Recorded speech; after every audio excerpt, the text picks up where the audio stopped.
نحمده ونصلي على رسوله الكريم اما بعد بسم اللہ الرحمن الرحیم السلام علیکم ورحمۃ اللہ وبرکاتہ۔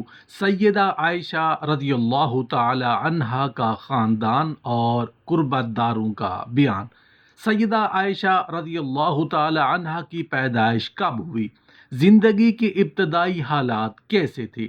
سیدہ عائشہ رضی اللہ تعالی عنہا کو بچپن میں کون سا کھیل پسند تھا؟ سیدہ عائشہ رضی اللہ تعالی عنہا کو کون کون سے کھلونے پسند تھے؟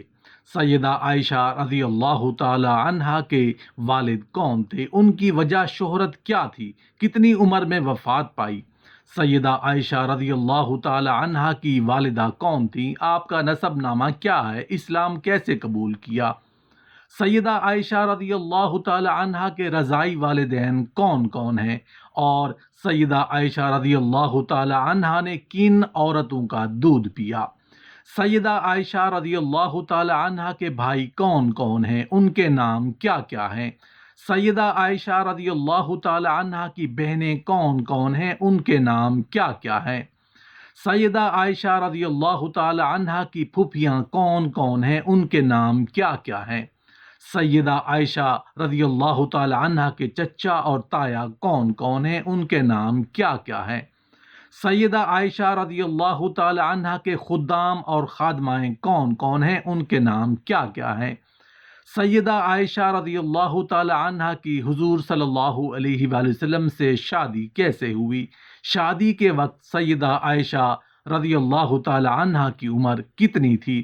کی مکمل تفصیل جاننے کے لیے ویڈیو کو آخر تک ضرور دیکھیے گا۔ محترم ناظرین، سیدہ عائشہ رضی اللہ تعالی عنہا کے والد کا نام سیدنا حضرت ابوبکر صدیق رضی اللہ تعالی عنہ ہے۔ حضرت سیدنا ابوبکر صدیق عبداللہ بن ابو قحافہ عثمان بن عامر قریشی اور بنو تیم قبیلہ سے ہیں۔ مردوں میں سب سے پہلے وہ رسول اللہ صلی اللہ علیہ وآلہ وسلم پر ایمان لائے اور پہلے خلیفہ راشد تھے۔ علی الاطلاق رسول اللہ صلی اللہ علیہ وآلہ وسلم کے تمام صحابہ سے افضل تھے، بلکہ انبیاء و مرسلین کے بعد سب لوگوں سے بہترین تھے۔ مکہ میں پیدا ہوئے، وہیں پرورش پائی۔ ان کا شمار عرب کے عظیم لوگوں میں ہوتا ہے۔ قریش کے سرداروں میں سے ایک تھے اور ان کا بڑے بڑے مالداروں اور سخاوت کرنے والوں میں شمار ہوتا تھا۔ حلم، نرمی اور رحم دلی جیسے اعلیٰ اوصاف سے متصف تھے۔ عمدہ خطیب اور بہادری میں معروف تھے۔ انہوں نے رسول اللہ صلی اللہ علیہ وآلہ وسلم کی دائمی صحبت اختیار کی اور آپ کے ساتھ ہی ہجرت کی۔ آپ صلی اللہ علیہ وآلہ وسلم کے ساتھ غار ثور میں داخل ہوئے اور اس اعزاز کے متعلق اللہ جل شانہ نے سورہ التوبہ میں فرمایا، جبکہ وہ دو میں دوسرا تھا، جب وہ دونوں غار میں تھے، جب وہ ساتھی سے کہہ رہا تھا، غم نہ کر، بے شک اللہ ہمارے ساتھ ہے۔ سیدنا ابوبکر رضی اللہ تعالی عنہ کی فضیلت میں بکثرت صحیح احادیث موجود ہیں۔ ایک حدیث میں آپ صلی اللہ علیہ وسلم نے فرمایا، اگر میں اپنے رب کے علاوہ کسی کو خلیل بناتا تو ابوبکر ہی کو بناتا، لیکن اسلامی اخوت و مودت ہمارے درمیان موجود ہے۔ رسول اللہ صلی اللہ علیہ وآلہ وسلم کی وفات کے بعد خلافت کے لیے ان کی بیعت کی گئی۔ ان کی خلافت کی مدت 2 سال 3 ماہ اور 15 دن ہے۔ 13 ہجری میں مدینہ منورہ میں وفات پائی اور ان کی عمر 63 سال تھی۔ سیدہ عائشہ رضی اللہ تعالی عنہا کی والدہ کا بیان۔ آپ کی کنیت ام رومان اور نام زینب یا وعد تھا۔ ام رومان کا نسب نامہ کیا تھا؟ ام رومان بنت عامر بن اویمرت بن عبد شمس بن عتاب بن ازینہ بن سبی بن دہان بن حارث بن غنم بن مالک بن کنانہ۔ جاہلیت میں ان کے خاوند عبداللہ بن حارث ازدی کے فوت ہونے کے بعد سیدنا ابوبکر صدیق رضی اللہ تعالی عنہ نے ان کے ساتھ شادی کی۔ ام رومان رضی اللہ تعالی عنہ نے اسلام کیسے قبول کیا؟ ام رومان رضی اللہ تعالی عنہ مکہ میں اسلام لائیں اور ابتدائی مسلمان خواتین میں ان کا شمار ہوتا ہے۔ انہوں نے رسول اللہ صلی اللہ علیہ وسلم کی بیعت کی اور آپ صلی اللہ علیہ وسلم اور ابوبکر رضی اللہ تعالیٰ عنہ کی اہل و عیال سمیت مدینہ منورہ کی ہجرت کی۔ سیدہ ام رومان رضی اللہ تعالی عنہ کا نسب باپ کی طرف سے 7ویں پشت، مروہ بن کعب پر، اور والدہ کی طرف سے 11ویں یا 12ویں پشت پر رسول اللہ صلی اللہ علیہ وآلہ وسلم کے نسب کے ساتھ مل جاتا ہے۔ ام رومان رضی اللہ تعالی عنہ کی وفات، ان کے سن وفات میں تھوڑا سا اختلاف ہے، قریب ترین رائے یہی ہے کہ یہ 18 ہجری کے بعد فوت ہوئیں۔ سیدہ عائشہ رضی اللہ تعالی عنہ کے بھائیوں کا بیان، ان کے حقیقی بھائی نمبر 1 عبد الرحمن بن ام رومان، نمبر 2 عبداللہ، اور ایک بہن اسما قتلہ یا قتیلہ بنت عبد العزیٰ کے بطن سے تھے۔ ابو بکر رضی اللہ تعالی عنہ نے اسلام سے قبل زمانہ جاہلیت میں اس سے شادی کی، اس حوالے سے اسلام میں اختلاف ہے۔ نمبر 3 محمد بن اسما بنت امیس، دوسری بہن ام کلثوم بنت حبیبہ بنت خارجہ، یہ ابو بکر رضی اللہ تعالی عنہ کی وفات کے بعد پیدا ہوئیں۔ سیدہ عائشہ رضی اللہ تعالی عنہ کی پھوپھیوں کا بیان، نمبر 1 ام عامر، نمبر 2 قریبہ، نمبر 3 ام فروہ رضی اللہ تعالی عنہم۔ سیدہ عائشہ رضی اللہ تعالی عنہ کے رضاعی والدین کا بیان، سیدہ عائشہ رضی اللہ تعالی عنہ کو ابو القیس کی بیوی نے دودھ پلایا۔ سیدہ عائشہ رضی اللہ تعالی عنہ بیان کرتی ہیں کہ ابو القیس کے بھائی افلح نے میرے پاس آنے کی اجازت طلب کی جب پردے کا حکم نازل ہو چکا تھا، تو میں نے کہا جب تک میں اس بارے میں رسول اللہ صلی اللہ علیہ وسلم سے اجازت نہ لے لوں تجھے اپنے گھر میں آنے کی اجازت نہیں دوں گی، کیونکہ اس افلح کے بھائی ابو القیس نے تو مجھے دودھ نہیں پلایا بلکہ ابو القیس کی بیوی نے مجھے دودھ پلایا ہے۔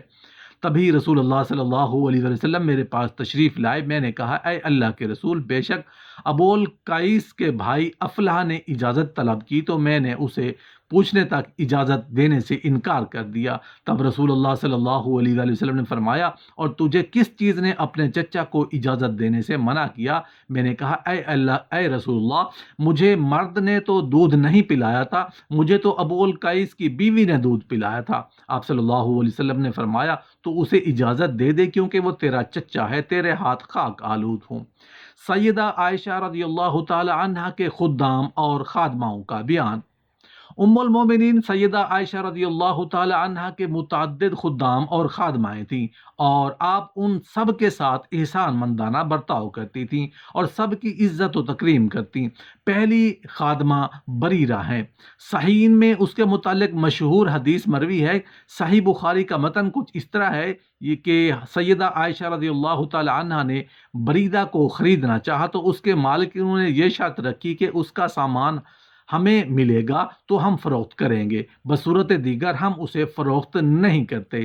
سیدہ عائشہ رضی اللہ تعالی عنہ نے یہ بات رسول اللہ صلی اللہ علیہ وسلم کو بتائی تو آپ نے فرمایا تم اسے خرید لو اور آزاد کر دو، کیونکہ آزاد شدہ کا سامان اور نسبت آزاد کنندہ کو ملتے ہیں۔ اور رسول اللہ صلی اللہ علیہ وسلم کے پاس بھنا ہوا گوشت لایا گیا تو آپ کے پوچھنے پر بتایا گیا کہ یہ بریرہ کو صدقہ میں ملا ہے۔ آپ صلی اللہ علیہ وسلم نے فرمایا کہ وہ اس کے لیے صدقہ ہے اور ہمارے لیے تحفہ ہے۔ دوسری خادمہ صائبہ ہیں۔ ابن عمر کے آزاد کردہ غلام نافع نے ان سے روایت کی، سیدہ عائشہ رضی اللہ تعالی عنہ کی آزاد کردہ خادمہ صائبہ سے روایت ہے کہ رسول اللہ صلی اللہ علیہ وسلم نے گھروں میں رہنے والے سانپوں کو مارنے سے منع کیا ہے، البتہ 2 نقطوں یا 2 دھاری اور بل شتیہا کو مارنے سے حکم ہے، کیونکہ وہ دونوں بصارت اچک لیتے ہیں اور حاملہ عورت کا حمل گرا دیتے ہیں۔ تیسری خادمہ مرجانہ ہیں، یہ علقمہ کی والدہ ہیں جو امام مالک کے اساتذہ میں سے ایک ہیں۔ امام مالک کہتے ہیں کہ مجھے علقمہ بن ابی علقمہ نے اپنی والدہ سے جو رسول اللہ صلی اللہ علیہ وسلم کی زوجہ محترمہ سیدہ عائشہ رضی اللہ تعالیٰ عنہ کی آزاد کردہ خادمہ تھی، خبر دی کہ اس نے کہا مدینہ منورہ میں عورتیں سیدہ عائشہ رضی اللہ تعالیٰ عنہ کی طرف ڈبیا میں رکھ کر روئی بھیجتی تھیں جس میں حیض کا زرد رنگ ہوتا تھا، تو سیدہ عائشہ رضی اللہ تعالیٰ عنہ کہتی تم جلدی مت کرو یہاں تک کہ سفید پھٹکی یا روئی کا بالکل سفید دیکھ لو، اس کا مطلب اس سے حیض سے مکمل طہارت ہوتا۔ چوتھی خادمہ کا نام لیلہ ہے۔ ایک روایت میں ہے کہ سیدہ عائشہ رضی اللہ تعالی عنہ کی ایک آزاد کردہ خادمہ لیلہ نائی تھی۔ امام حاکم رحمۃ اللہ علیہ نے اپنی سند کے ساتھ بواسطہ منہال بن عبید اللہ بواسطہ ایک آدمی لیلہ سے روایت کی جو سیدہ عائشہ رضی اللہ تعالی عنہ کی آزاد کردہ تھی۔ انہوں نے کہا رسول اللہ صلی اللہ علیہ وسلم قضائے حاجت کے لیے بیت الخلاء میں گئے پھر میں گئی تو وہاں کچھ نہ دیکھا اور میں نے کستوری کی خوشبو پائی، چونکہ میں نے کہا اے اللہ کے رسول مجھے کچھ دکھائی نہیں دیا، تو آپ صلی اللہ علیہ وسلم نے فرمایا بے شک زمین کو حکم دیا گیا ہے کہ ہم انبیاء کے گروہ کی طرف سے اس کے لیے وہ کافی ہو جائے۔ سیدہ عائشہ رضی اللہ تعالی عنہا کے پہلے خادم کا نام ابو یونس ہے۔ کاکا بن حکیم ام المومنین سیدہ عائشہ رضی اللہ تعالی عنہ کے آزاد کردہ ابو یونس سے روایت کرتے ہیں کہ انہوں نے کہا کہ سیدہ عائشہ رضی اللہ تعالی عنہ نے مجھے اس کے لیے ایک مصحف یعنی قرآن لکھنے کا حکم دیا اور کہا کہ جب تم اس آیت پر پہنچو تو مجھے اطلاع دینا، سب نمازوں کی حفاظت کرو اور درمیانی نماز کی۔ جب میں نے انہیں بتایا تو انہوں نے کہا اور عصر کی نماز۔ میں نے یہ الفاظ رسول اللہ صلی اللہ علیہ وسلم سے سنے ہیں۔ سیدہ عائشہ رضی اللہ تعالی عنہ کے دوسرے خادم ذکوان ہیں، ان کی کنیت ابو عمرو ہے۔ ماہ رمضان میں یہی ام المومنین سیدہ عائشہ رضی اللہ تعالی عنہ کا مصحف سے امامت کرواتے۔ امام بخاری رحمۃ اللہ علیہ نے اپنی صحیح میں اس عنوان سے باب قائم کیا ہے، غلام اور آزاد کردہ کی امامت کا بیان، اور سیدہ عائشہ رضی اللہ تعالی عنہ کا غلام ذکوان مصحف سے اس کی امامت کرتا تھا۔ اس کے حوالے سے عبداللہ بن ابی ملکیہ کی مشہور روایت ہے کہ وہ سیدہ عائشہ رضی اللہ تعالی عنہ کے پاس بالائی وادی، آج کل اسے باب الاولا کہتے ہیں، میں آتا۔ اس کے ہاتھ عبید بن عمیر اور مسور بن مخزمہ اور متعدد لوگ ہوتے، تو انہیں عائشہ رضی اللہ تعالی عنہ کا آزاد کردہ غلام ابو عمرو امامت کرتا۔ ابو عمرو اس وقت تک غلام تھا، ابھی آزاد نہیں ہوا تھا۔ سیدہ عائشہ رضی اللہ تعالی عنہ کی پیدائش اور ابتدائی حالات کا بیان۔ ام المومنین سیدہ عائشہ رضی اللہ تعالی عنہ مکہ مکرمہ میں بعثت نبوی کے تقریباً 4 یا 5 سال بعد پیدا ہوئیں۔ انہوں نے زمانہ جاہلیت نہیں پایا، وہ مسلمان ماں باپ کے گھر میں پیدا ہوئیں۔ وہ دونوں نبی کریم صلی اللہ علیہ وسلم پر ایمان لا چکے تھے۔ ان کے والد محترم سیدنا ابو بکر صدیق رضی اللہ تعالی عنہ مردوں میں سب سے پہلے مسلمان ہوئے، اور ان کے اسلام کی وجہ سے ان کی بیوی ام رومان بھی اسلام لے آئیں، اور ان کے ساتھ ہی ان دونوں بیٹیوں سیدہ اسما اور سیدہ عائشہ رضی اللہ تعالی عنہما نے اسلامی گھرانے میں ہی آنکھ کھولی۔ اس لیے جس گھر میں سیدہ عائشہ رضی اللہ تعالی عنہ کی ابتدائی پرورش ہوئی وہ مسلمان گھرانوں میں پہلا گھر شمار ہوتا ہے۔ اس اعتبار سے سیدہ عائشہ رضی اللہ تعالی عنہ کا اپنا شمار بھی مسلمان اوائل میں ہوتا ہے۔ ان کے والدین دیندار تو تھے ہی، تاہم ان دونوں کا رسول اللہ صلی اللہ علیہ وسلم کے ساتھ احترام و تکریم کا مخصوص رشتہ اور گہرا ربط بھی قائم تھا، جیسا کہ سیدہ عائشہ رضی اللہ تعالی عنہا سے ہی حقیقت مروی ہے۔ عروہ بن زبیر رحمۃ اللہ علیہ سے روایت ہے کہ جب میں نے ہوش سنبھالا تو اپنے والدین کو جہاں ایک دین پر محکم پایا، وہیں یہ بھی یاد ہے کہ ہم پر کوئی ایسا دن نہ گزرا ہوگا کہ جس میں 2 بار صبح اور شام رسول اللہ صلی اللہ علیہ وآلہ وسلم ہمارے گھر تشریف نہ لائے ہوں۔ سیدہ عائشہ رضی اللہ تعالی عنہ کی پرورش ایک خوشحال اور نعمتوں میں پروردہ گھر میں ہوئی۔ چونکہ سیدنا ابو بکر صدیق رضی اللہ تعالی عنہ مکہ مکرمہ کے امیر کبیر تاجر تھے، آپ کے ہم قوم لوگ آپ کے علم اور قابل قدر تجارت کی وجہ سے آپ کے ساتھ الفت و اکرام کا معاملہ کرتے اور آپ کو ان کی مجلسوں میں خصوصی مقام حاصل ہوتا۔ اللہ تعالیٰ حضرت ابو بکر رضی اللہ تعالی عنہ پر رحم کرے۔ دعوت اسلام کی نشر و اشاعت کے لیے انہوں نے کس قدر مال اللہ تعالیٰ کی راہ میں خرچ کیا۔ روایت میں آتا ہے کہ انہوں نے ہجرت مدینہ کے وقت سفر کے لیے 2 اونٹ تیار کیے، اپنے ساتھ 5000 درہم اور متعدد مسلمان غلام خرید لیے تاکہ انہیں آزاد کر دیں۔ ان میں مشہور ترین حبشی غلام سیدنا بلال رضی اللہ تعالی عنہ تھے۔ سیدنا ابو بکر رضی اللہ تعالی عنہ کے بارے میں رسول اللہ صلی اللہ علیہ وسلم کا یہ فرمان ہی کافی ہے کہ جس میں آپ صلی اللہ علیہ وسلم نے فرمایا ہم پر جس نے بھی احسان کیا ہم نے اس کا بدلہ اسے دے دیا سوائے ابو بکر کے، کیونکہ ان کے ہمارے اوپر اتنے احسانات ہیں جن کا بدلہ اللہ تعالیٰ انہیں قیامت کے دن دے دے گا، اور مجھے کسی کے مال سے اتنا نفع نہیں ہوا جتنا مجھے ابو بکر کے مال سے ہوا۔ اگر میں کسی کو خلیل بنانا چاہتا تو یقیناً ابو بکر کو خلیل بناتا۔ خبردار، تمہارا نبی اللہ تعالیٰ کا خلیل ہے۔ سیدہ عائشہ رضی اللہ تعالی عنہ کی پرورش مبارک خاندان میں ہوئی۔ وہ اپنی ہم عمر بچیوں کی طرح ہی کھیلنے کی دل دادا تھیں۔ جب وہ 9 سال کی ہو گئیں تو تاحال ان کی سہیلیاں اور ہم جولیاں تھیں، ان کے ساتھ وہ کھیلتی تھیں، ان کا ایک پنگوڑا بھی تھا جس میں وہ جھولا جھولتی۔